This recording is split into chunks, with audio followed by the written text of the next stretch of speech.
I knew that my last video would inspire some controversial conversation amongst people who viewed it. The idea that with my children at infancy, early infancy, I chose their instrument and then talked to them about it so it was a natural unfolding in the course of their existence. And I want to invite you to set aside your umbrage and listen for just a minute. When your child comes into the world, you give it a name you do not consult it on. You decide if it will be vaccinated or unvaccinated. Will it be a home birth or a hospital birth? Will you breastfeed or will you formula feed? Will you homeschool, private school, or public school? Will you put that child into daycare? Will both parents work or will one parent stay home? What kind of clothing will this child have? What state will this child live with? How much access to the grandparents will this child have? What kind of food?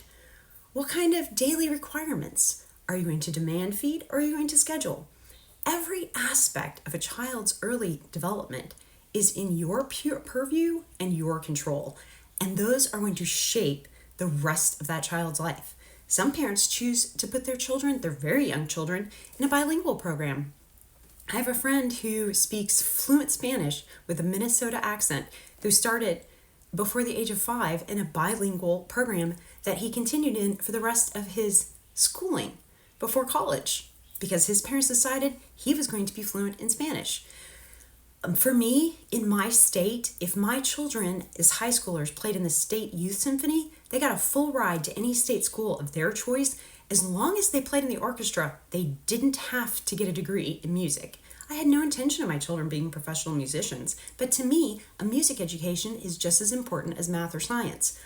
I analyzed their personality, and I chose instruments that suited their personality. For me, I'm very in tune to early childhood development, and even in utero, my children had very different personalities. My 2 cellists, the laziest and most emotional of my children. I find that fascinating. Also the most talented. I have 3 violinists and a violist. One of my children, after 10 years of violin training, she wanted to quit. She had decided of her own volition that she would be a ballerina when she was age 3. And she is a ballerina. And I was very dedicated because that was an interest that she had. After 10 years of violin, she wanted to stop lessons because she wasn't enjoying it. We had moved into a new school district and the orchestra program was very subpar. And her ballet was very expensive. So I needed to make a value choice. Now she's almost 20 and she deeply regrets not having continued her violin education. So I run into parents who are so sad their parents never gave them a music education and required them to practice.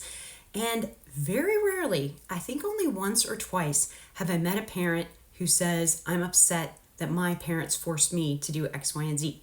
Now, of course, you set the stage. And of course, based on your personality and strengths and weaknesses, you choose what kind of childhood your child's going to receive. But there's no reason to pretend that somebody who has chosen a highly structured environment for their child and someone who's chosen a very free-feeling and open white canvas approach is superior or inferior to each other. This is the point. The basic premise is that your human being has great value and that you want to help them be their best self. And that is going to play out in different ways according to who you are as a person and how your own experiences have shaped your thinking about human development. Make the structure that makes your desired outcomes the most likely outcomes.